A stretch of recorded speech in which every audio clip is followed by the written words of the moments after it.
Nick Saban does nothing off the cuff. Nick Saban says nothing publicly that he does not have a strategy behind.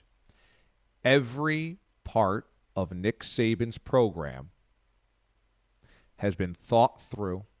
Every protocol, procedure, every practice, every drill, every game plan, everything. Nick Saban controls, and Nick Saban has a reason for doing so. The idea that Nick Saban just suddenly got a little too revved up and said something he shouldn't have said is ludicrous. This was a strategically launched grenade by Nick Saban. Because here's the bit. When Jimbo sits there and says, we do things clean. We never cheat. Yeah. We didn't pay for no players. This is this crazy nebulous gray area that college coaches are going nutso trying to navigate. You're not supposed to use name, image, likeness as a recruiting tool. You're not supposed to be able to go to a high school player and say, you can make $300,000 here, or $500,000 here, or $1 million here. You're not supposed to use that as a recruiting tool. But if you live in the real world, if Nick Saban says, hey, my quarterback's making 7 figures, which he did last year, does that not attract a recruit? If you're saying my current quarterback makes $1 million, don't you think the next quarterback that you recruit knows that, has heard that? So when Jimbo Fisher said, we never cheat, we don't do it against the letter of the law, perhaps there is no infraction or violation here. But did Texas A&M, which has crazy money donors and an incredible influx of cash since they went to the SEC and an expansion of their stadium and their facilities, do we think that their collective, which these coaches insist we have no control over the collective, which are groups of boosters or donors that are going to connect players to the revenue, do we think that Texas A&M doesn't have a collective that could reach out to a couple of players in high school and say, if you do sign, this is potentially what could happen based on previous jobs or deals that we've done? Of course.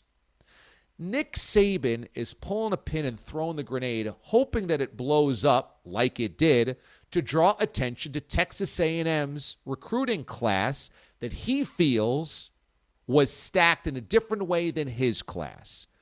I don't know if Alabama did everything on the up and up, but what he's trying to do is draw attention to a way that A&M is benefiting on the vagaries, benefiting in the gray area. And Nick Saban's trying to blow this whole thing up to force the hand of regulation. That is why Saban said this publicly. Yeah, he could whisper it to a beat reporter at AL.com and have him dig into it. Saban's got enough allies in the media in college football. He can go to Herb Street. He can go to Joel Klatt. He can go to Jay Billis on the basketball side. He can go to Bruce Feldman at The Athletic, Stuart Mandel. He can go to Pete Thamel, Pat Forty, Dan Wetzel. He's got all of them that he knows over these years, and he can say, look at this, look at this, look at this. But instead, he decided to say it publicly, to drop the bomb on this situation. He wants to create so much friction that you're forced to regulate it. He brings up Deion Sanders. People go, why, if you're at Alabama? Damian Woody tweeted this. If you're at Alabama, why do you care about Deion Sanders at Jackson State? The reason is because Jackson State is also utilizing the gray area. Are you supposed to dangle a NIL deal in front of a recruit that's already committed to another school, in this case Florida State, to draw him over? Are you supposed to do that? I'm not saying what's right, what's wrong, because, again, all of this is really gray, and I think every program, including Alabama, has been able to benefit from some illegalities over the course of time. But Saban meant to do this, so that when Saban walks it back yesterday, it's such a funny apology. Man, I shouldn't have used a specific name.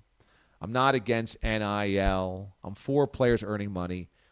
He pulled the pin, it blew up, and he knew what he was doing the entire time. Why is there a rivalry here?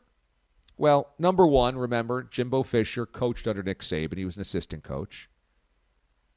Since he's gone on to Florida State and now Texas A&M, and A&M beat Alabama. A&M is probably, alongside LSU, the number one rival these days for Alabama. Auburn's fallen back. It's LSU and A&M. And Saban's used to winning all the recruiting wars, and he didn't win the recruiting war. So there's animosity because they know each other. Clearly there was some type of falling out because Jimbo's more than willing to say once he left for Miami, for the Dolphins, I didn't follow him anywhere, and I could have worked for him. So something happened there. Saban probably resents the fact that there is some type of broken relationship, and Saban's used to winning everything. Guys that are used to winning everything don't get comfortable not winning everything. This was strategy. And you know what? It worked. Now, I don't know if we'll get regulation, when we'll get regulation, but it worked in that, what's the punishment for Nick Saban? He got reprimanded by the SEC. He didn't get suspended. He's not losing recruits over it. He's not losing games over it. He didn't get docked any championships. Alabama is not on probation from going to the college football playoff or the SEC championship. Saban knew, I'm pulling this pin and throwing this grenade, and I'm forcing people to look at how this is done. And then once the cloud lifts, I apologize. Tale as old as time.